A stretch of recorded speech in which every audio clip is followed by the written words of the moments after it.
प्रिय विद्यार्थियों, first paper में थर्ड यूनिट के अंतर्गत हमारा टॉपिक सामाजिक परिवर्तन कंटिन्यू है। इस सोशल चेंज पार्ट 2 देखेंगे इस वीडियो में।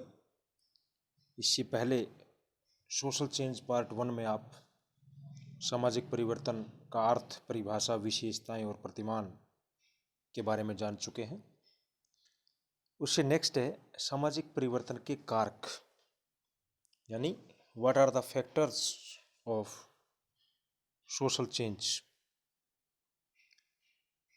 सामाजिक परिवर्तन क्यों होते हैं? कई बार क्वेश्चन में विशेषताओं के साथ, सिद्धांतों के साथ कारक भी पूछ लिए जाते हैं। तो इस वीडियो में सामाजिक परिवर्तन के प्रमुख कारक कौन कौन से हैं। प्रत्येक घटना के पीछे कोई न कोई कारण जरूर होता है और सामाजिक परिवर्तन भी किसी न किसी कारक का ही परिणाम होता है। यानी हर घटना का, समाज में जो भी कुछ हम देखते हैं उसके पीछे कोई न कोई कारण होता है। विभिन्न विद्वानों ने सामाजिक परिवर्तन के लिए विभिन्न कारकों को जिम्मेदार माना है।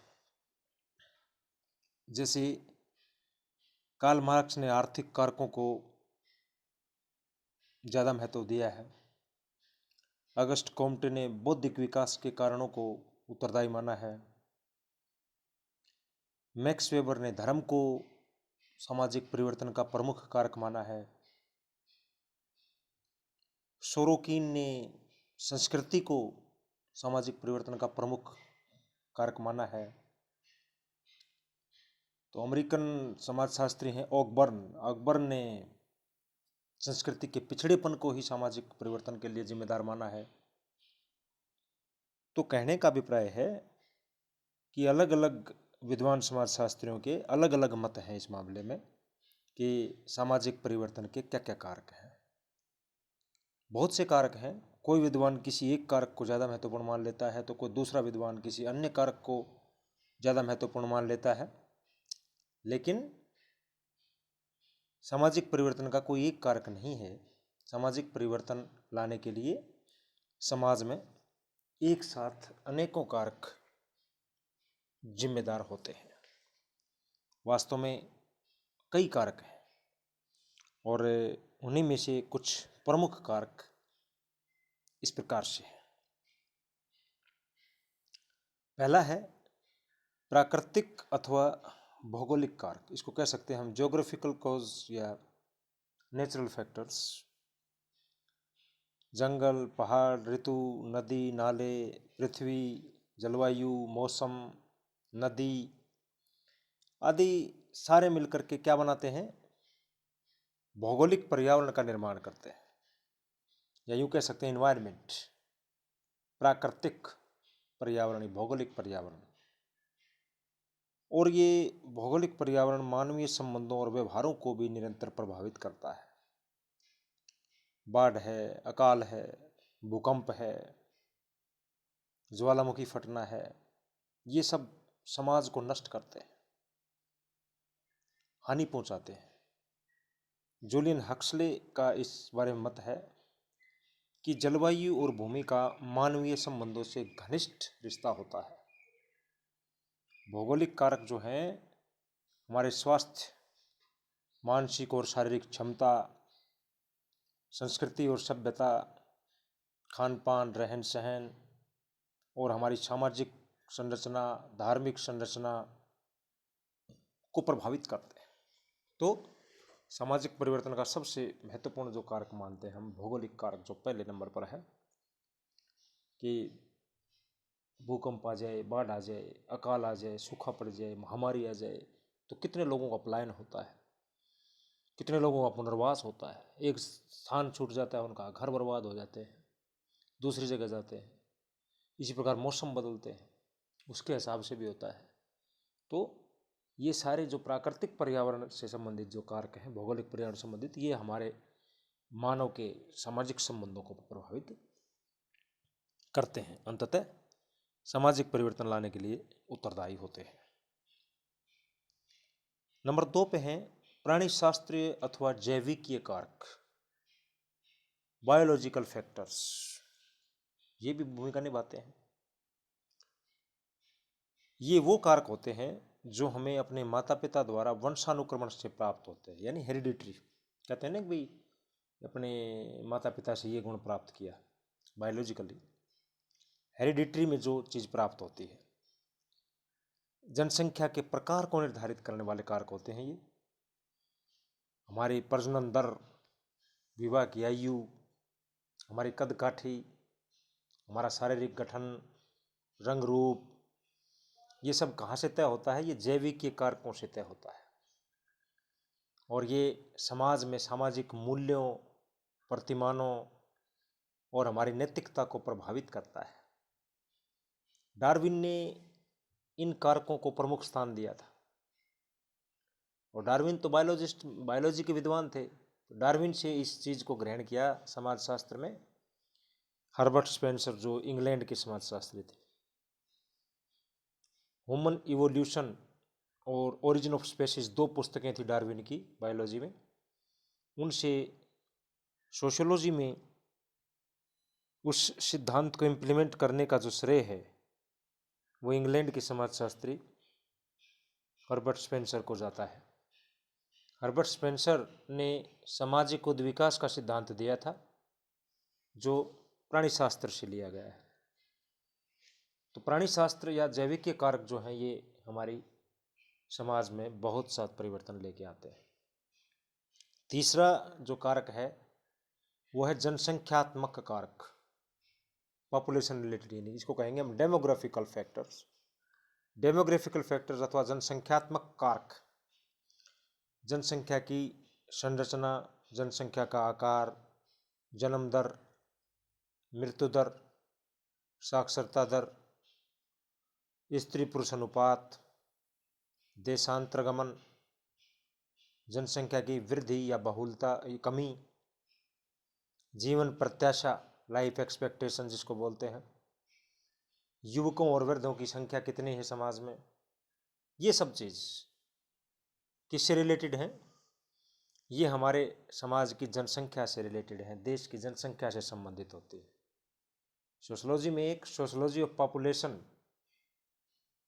स्टडीज़ पढ़ाया जाता है। सोशोलॉजी ऑफ पॉपुलेशन स्टडीज़ एक अलग पीजी के अंदर पेपर आता है। जनसंख्या का काफ़ी महत्व होता है किसी भी देश और समाज के लिए। तो डेमोग्राफिकल चेंज में, फैक्टर्स में ये सब चीज़ आते हैं। और जनसंख्या की अप्रत्याशित वृद्धि बेरोजगारी को, गरीबी को, भूखमरी को बढ़ावा देती है। और सुसंतुलित जनसंख्या है वो देश और समाज के विकास को बढ़ावा देती है। तो किसी भी देश अथवा समाज की जनसंख्या वहाँ के विकास के लिए, वहाँ के विकास में रोकथाम के लिए उत्तरदायी होती है। यानी जनसंख्या से विकास भी होता है, जनसंख्या से विनाश भी होता है। प्रौद्योगिकी कारक नंबर 4 पर आते हैं। Number 4 technological factors. आधुनिक युग में यह एक महत्वपूर्ण कारक माना जाता है क्योंकि वर्तमान समाज जो है आधुनिक समाज है और तकनीकी समाज कह सकते हैं हम इसको। बड़ा टेक्नोलॉजी का ज़माना है आजकल। भाप के इंजन के आविष्कार से, रेडियो आदि के आविष्कारों से जीवन को बहुत प्रभावित किया है। ऑकबर्न जैसे विद्वान ये मानते हैं कि आविष्कार और खोजों से बहुत कुछ समाज में चेंज होता है। अकेले भाप के इंजन के आविष्कार से, रेडियो के आविष्कार से 1000 प्रकार के चेंज आते हैं समाज में। क्या क्या चीज़ें चेंज हो जाती हैं। और सामाजिक जीवन पर प्रभाव, व्यक्तिवादिता को बढ़ावा। सामाजिक जीवन को किस प्रकार से टेक्नोलॉजी प्रभावित करती है? इसमें सामुदायिक जीवन का ह्रास होता है, दिन प्रतिदिन व्यक्तिवादिता को बढ़ावा मिलता है। समाज के अंदर सहयोग खत्म होता है, प्रतिस्पर्धा को बढ़ावा मिलता है, कंपटीशन को। संघर्ष भी पैदा हो जाता है कहीं कहीं। आवास की, हमारी रेजिडेंस की समस्या, आवास का अभाव पैदा हो जाता है। पारिवारिक कार्यों में चेंज आ जाता है। हमारे जो परिवार के जो फंक्शन होते हैं उनमें चेंज आ जाता है। महिलाएं नौकरी करने लग जाती हैं टेक्नोलॉजिकल युग में। मानसिक रोगों को बढ़ावा मिलता है। मनोरंजनात्मक साधनों में चेंज आ जाता है। तो ये सब सारे के सारे क्या चेंज किसके कारण से आते हैं? हमारे तकनीक की वजह से। आज आप देख लीजिए, मोबाइल ने, कंप्यूटर ने, लैपटॉप ने कितने हमारे पारिवारिक जीवन को, सामाजिक जीवन को पूरा का पूरा बदल दिया है। और ये अब ये शिक्षा के अंदर भी चेंज मान लीजिए, समाज के अंदर आप अब घर बैठे बैठे आज इस चीज़ को पढ़ रहे हैं और आपको ये जैसे ऑनलाइन क्लासेस भी को बढ़ावा मिल गया कि तरीके से। ये तकनीक नहीं होती तो, मोबाइल के द्वारा ये जो तकनीक नहीं होती, आज टेक्नोलॉजी नहीं होती तो आप आज आपस में हम जुड़ते थोड़ी। तो तकनीकी जो होती है किसी भी देश, राष्ट्र की, समाज की, बहुत बड़ा फैक्टर होती है सामाजिक बदलाव लाने में। उसकी बहुत बड़ी भूमिका है आज के ज़माने में, आधुनिक समाजों में। तो सामाजिक जीवन पर उल्लेखनीय प्रभाव होता है तकनीक का। ममफोर्ड ने इस युग में मैकेनाइजेशन को बहुत महत्वपूर्ण कारक माना है। यंत्रीकरण, कृषि का भी यंत्रीकरण हो गया, बाजार का भी यंत्रीकरण हो गया, सारा सब चीज़। आज किसी ने कल्पना नहीं की थी कि ऐसी ऐसी चीज़ें तकनीक की वजह से समाज में, दैनिक जीवन में देखने को मिलती है। नंबर 5 है आर्थिक कारक। इकोनॉमिक फैक्टर भी बड़ी महत्वपूर्ण है, क्योंकि आज का जो समाज है अर्थ युग है।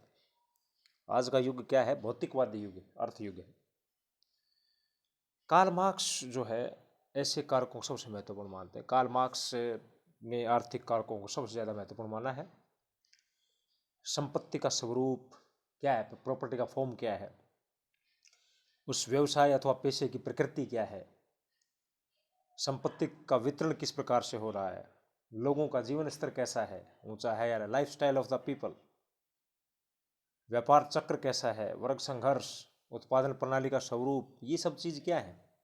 ये सब आर्थिक कारकों की वजह से है कि हमारे व्यवसाय की प्रकृति तय होती है, संपत्ति का स्वरूप तय होता है, उत्पादन के साधन, उत्पादन की प्रणाली, बड़ा system of means of production, mode of production, ये सब चीज़ आर्थिक कारकों के अंतर्गत आते हैं।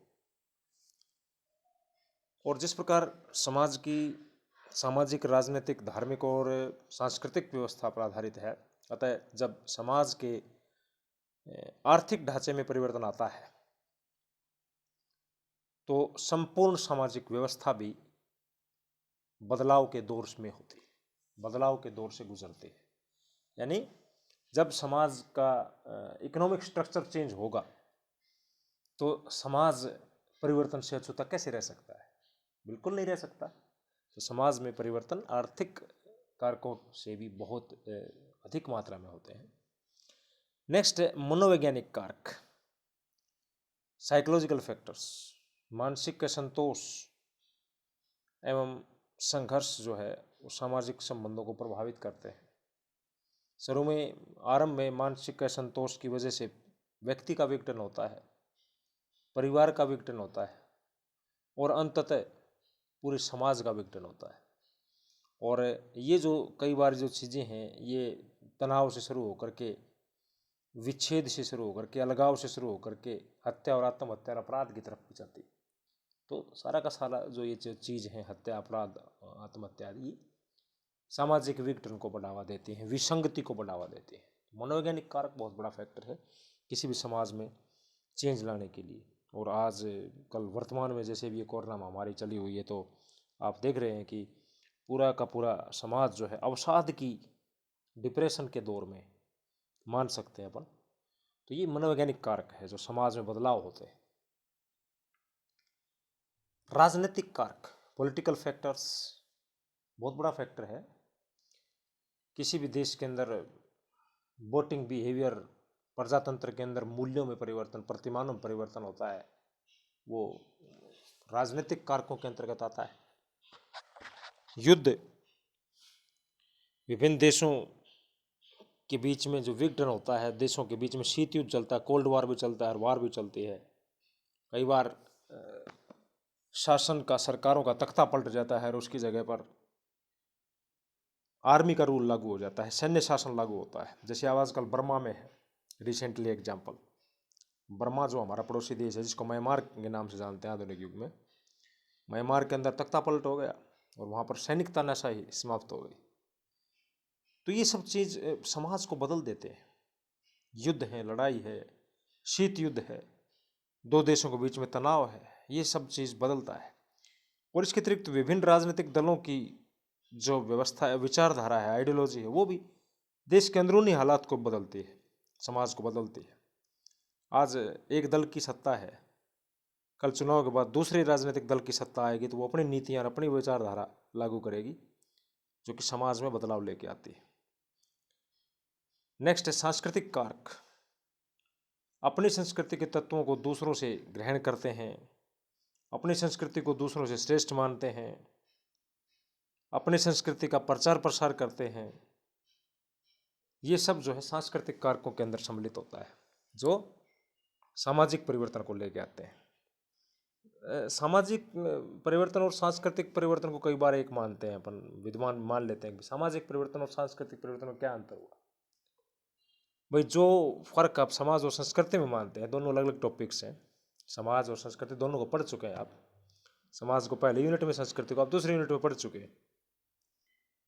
तो संस्कृति में जो बदलाव होते हैं सांस्कृतिक कारक के अंतर्गत आते हैं।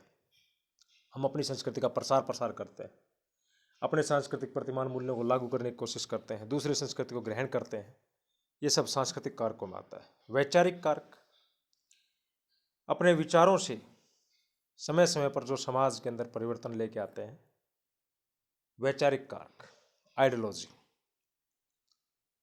और लास्ट है महान लोगों की भूमिका, रोल ऑफ ग्रेट पीपल। ये बहुत बड़ा फर्क पैदा करता है समाज में। जो लास्ट 10 नंबर पर जो कारक है सामाजिक परिवर्तन का, वो है महान लोगों की भूमिका। संसार में, विश्व के समाजों में बड़े बड़े महान लोग हुए हैं, जो नकारात्मक रूप से महान हुए हों, सकारात्मक रूप से महान हुए की तरफ अलग अलग उल्लेखनीय भूमिका निभाने वाले। George Washington, Abraham Lincoln, Mussolini, Hitler, Churchill, Gandhi, Mandela, Martin Luther king, Roosevelt, ये विदेशी विद्वान जिसके अंदर हमारे राष्ट्रपिता महात्मा गांधी भी सम्मिलित है। तो सभी ने फर्क पैदा किया है, एक अंतर पैदा किया है समाज में। महान लोगों के पीछे समाज चलता है, उनके नेतृत्व में क्रांतियां होती हैं, उनके नेतृत्व में सुधार आंदोलन चलते हैं, उनके नेतृत्व में एक समाज में एक प्रकार की विचारधारा विकसित होती है। भारत ये समाज की जहाँ तक बात करें तो गांधी के अतिरिक्त आप विवेकानंद, केशव चंद्र सेन, ईश्वर चंद्र विद्यासागर, स्वामी दयानंद सरस्वती, अनेकों नाम हैं, जो ज्योतिबा फूले, अंबेडकर, अनेकों ऐसे नाम हैं जो समाज के हर तबके को, जिन लोगों ने प्रभावित किया और एक तरह से सामाजिक बदलाव को अपने अपने समय पर, अपने अपने तरीके से इन लोगों ने समाज के अंदर परिवर्तन लाने में अपनी भूमिका निभाई। तो ये था आपका सोशल चेंज का दूसरा वीडियो, जिसमें सामाजिक परिवर्तन के प्रमुख कारकों की चर्चा की गई। तीसरे वीडियो में देखेंगे सामाजिक परिवर्तन के सिद्धांत। Thank you.